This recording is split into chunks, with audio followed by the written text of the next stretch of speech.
अपनी 8 सूत्री मांग, जिसमें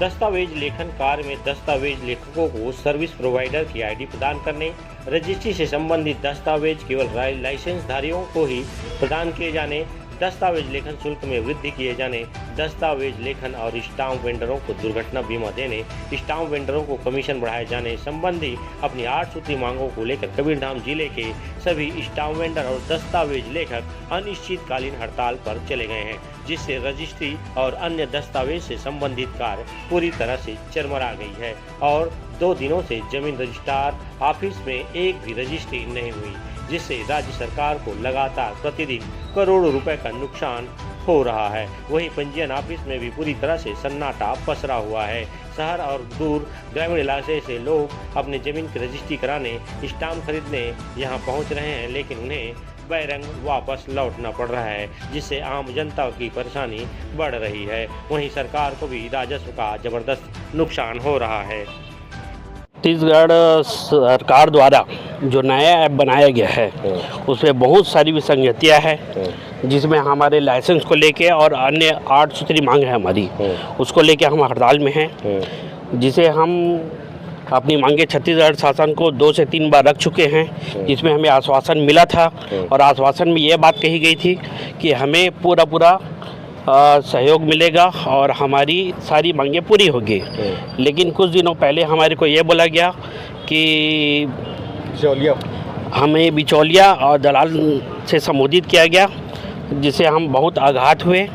और हमें ये देखना पड़ रहा है कि जो ऐप है उसमें किसी भी प्रकार की पारदर्शिता नहीं है और इस पारदर्शिता ना होने के कारण से जो रजिस्ट्री होता है,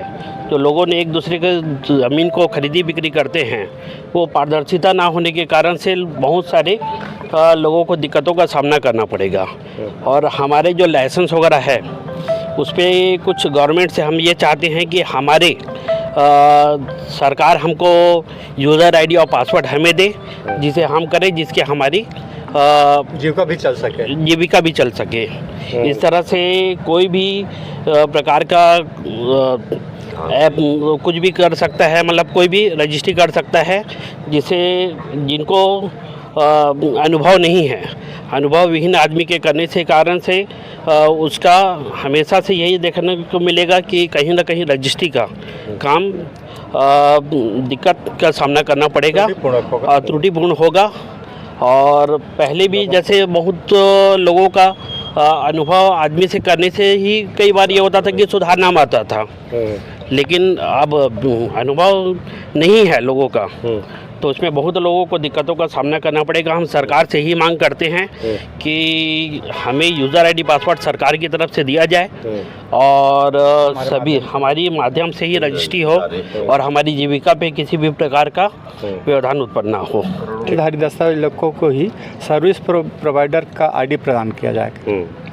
दूसरा है रजिस्ट्री से संबंधित दस्तावेज केवल लाइसेंसधारी आईडी धारकों के माध्यम से ही बनवाया जाकर प्रस्तुत कराना सुनिश्चित हो। तीसरा मांग था दस्तावेज लेखन शुल्क जो 1947-1955 से बना था, वो समय के अंतराल को देखते हुए, महंगाई को देखते हुए उसको यथोचित किया जाए ताकि आजीविका आराम से चल सके लोगों की। और दस्तावेज लेखकों एवं स्टाम्प वेंडरों को दुर्घटना बीमा का लाभ मिले, यह भी हमारी मांग थी। लाइसेंस आईडी धारी लाइसेंस का जो नवीनीकरण वगैरह होता हो उसको संघ के अनुशंसा के माध्यम से किया जाए। फिलहाल अभी जो ऐप जो जारी किया गया है सरकार के द्वारा, उसमें किस प्रकार की विसंगतियां हैं जिसको लेकर दिक्कत सामने आ रही है? उसमें सबसे पहले तो यह है कि जैसे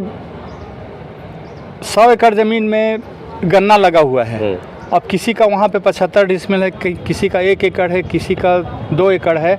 और वो कैसे जाके किस साइड से वो नक्शा खींचेगा, फोटो खींचेगा, कैसे खींचेगा, उसको कैसे पता चलेगा?